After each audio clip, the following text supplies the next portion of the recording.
Okay, VHDL again, and this is listing 3.3.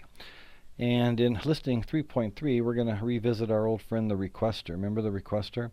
You had an R input, and R was 4 bits, so there's 4 requesters. The most significant bit had the highest priority. The least significant bit had the lowest priority. So if the highest priority requester asserted, then we would always output a 4, indicating that the 4th bit was asserting or requesting. And then if R4 wasn't asserting, then R3 would have the next highest priority regardless, and then we'd output a 3. So, we're basically, the input is basically people requesting attention, and the output is telling me who gets the attention, right? So we did this when listing 3-1 or 3.1. Go back and look at that using a conditional signal assignment statement. Well, now we're going to implement this guy with a select signal assignment statement, both of which are concurrent. So let's do that. Let's come along here and do a new listing. And we will call this listing, 3_4, or no, 3_3. All right, so let's do that. And let's see, I don't want that in chapter 1. I want that guy in, let's see, where are we here? We're probably in 3. I want that guy to be here. And then chapter 3, listing 3:3. Okay, that's what I want. And all that stuff is good, and we'll finish. All right, so it's an empty project right now. Project, new source, VHDL module. What are we going to call this guy? Let's call it let's call it a priority encoder. Prio encoder, and it's a VHDL module. Prio encoder. All right, that looks good, and I'll just write that in from scratch. And there you go. Let's get rid of the comments so we can kind of see what got stubbed out for us. See, there's your numeric standard. Yeah, we should probably maybe leave that in there because we might need it. And then, let's go ahead. I'm going to copy and paste this stuff. So in the entity block, what I've got here is, okay, I've got my port statement. And let's see, we're going to have to come down to here and do a parentheses and a semicolon. All right, so there's my port statement. I've got R, which is an input, standard logic vector, 4 down to 1, R4 down to R1. Those are the requesting lines. And I've got P code. It tells me which line gets the gets attention or whatever it's requesting. It's an output, and it's 2 down to 0. Okay. Now we did that with a conditional signal assignment statement in listing 3:1. But here, what I want to use is I want to use a select signal assignment statement. Okay, and the way you do that is you start off with the keyword, with the with keyword, and then I take a variable and I say select. So what I'm saying is whenever R takes on a certain value, then I'm going to execute some functionality. And what I'm going to do here is I am going to set P code equal to 100 when, and here is where I enumerate the values of R. So let's see, we'll do this one, and there's a whole ton of them here. And let's see, I should probably copy and paste this, but you kind of get the idea, right? And then I'll put a block there, and actually, why don't I just copy and paste this, and then we'll just talk about it. That'll make it a lot easier on me. Yeah, so what we've got here is this. Yeah, this is the entire syntax. So it's called the select signal assignment statement. You've got the with keyword, the select keyword, and what you're doing is you're saying R. Whenever R takes on any of these values here, we're going to assign P code to 100. And if you look at all these values here, the R4 bit is set. So it doesn't really matter what other bits are set. As long as R4 bit is set, we're going to output 4. Okay? Now this vertical line here is it means OR. So any of these or any of these other ones if R equals that value. Then on the next line we say, well, when R it takes on a value of 0110 or 0101 or 0110 or 0111, P code is going to take on a value of 011 because R4 is not asserting, R3 is.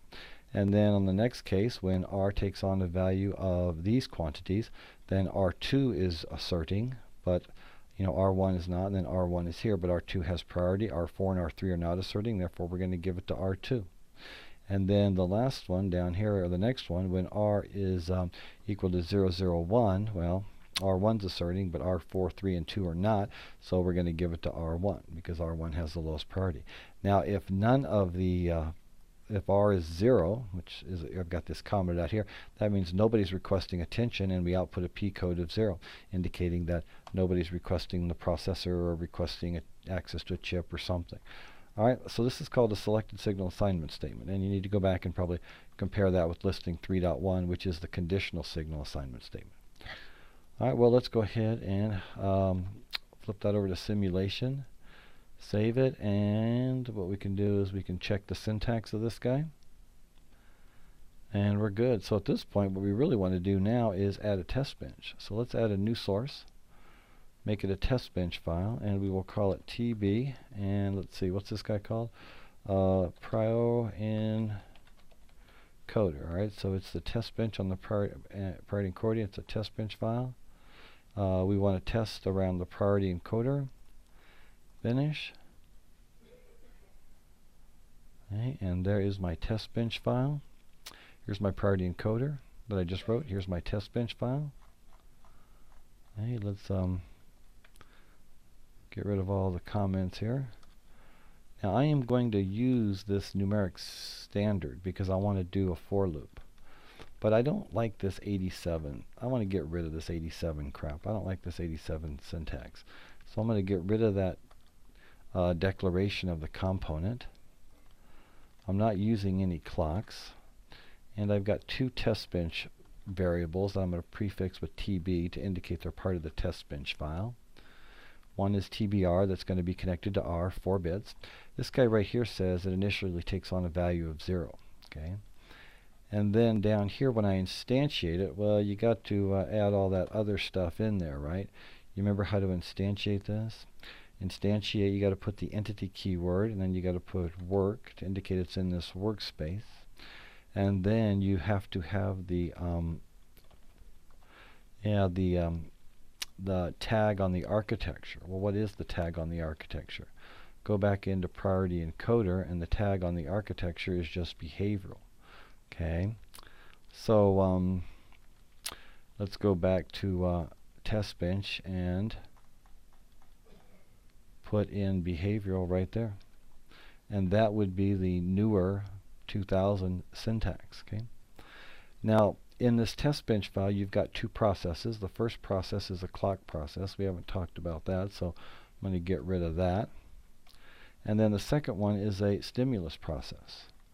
Okay, so let's basically clean up the stimulus process, and what we always want to do at the stimulus process is put this stuff in here so we can kind of zoom to full view. Okay, so you always stick those in there. And now at this point, what I want to do is, it looks like I got rid of my errors. I want to basically enumerate all my possible inputs. So I want to use my for loop again, and I'm going to enumerate over all the values of TB_R. But that's a 4-bit quantity. Okay? So let's do our for loop here. For I in 0 to 15 loop, and then we will say end loop, and then up here I will say TB_R takes on the value of standard logic and vector,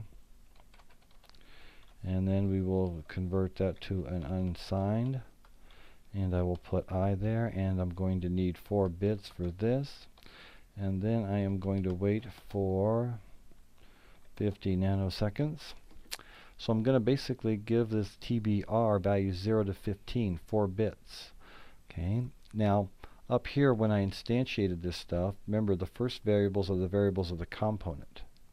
The second variables are the variable of the test bench file. So let's come along here and do that and save it. Now I think we're ready to go. So my process has just got a for loop that's going to change TBR and then wait, and then after it goes through 16 it's going to bail out of the simulation. So if we do priority encoder, let's go back and make sure that guy compiles. And then let's select test bench, make sure that one compiles. And then select test bench and double click simulate behavior. And at this point we should get our priority encoder. If we zoom to full view, yeah, look what's going on. Yeah, let's make these guys actually radix, make them binary. Yeah, so at this particular point nobody's requesting. P code is 0. At this point requester 1 is requesting, so I'm giving it to 1. Now here and here requester 2 is requesting, but no one else is requesting, so we give it to 2. Here requester 2 and requester 1 are requesting, we give it to 2. Here requester 3 is requesting. Here requester 3 and 1, we give it to 3. 3 and 2 are requesting, we give it to 3. 3, 2, and 1 are requesting, we still give it to 3. Then here 4 is requesting, 4 and 1, 4 and 2, 4 and 2 and 1, 4 and 3, 4 and 3 and 1, 4 and 3 and 2, 4, 3, 2, and 1 are all requesting, but since 4 has the highest priority, we always give it to 4. All right? So there you go. There's a priority encoder, and what we did is we implemented the priority encoder using a selected signal assignment statement, which has keywords with and select, and the vertical bar simply means or. All right? So compare this to listing 3.1 where we did a conditional signal assignment statement. Two different ways of doing the same thing. All right, thanks for watching.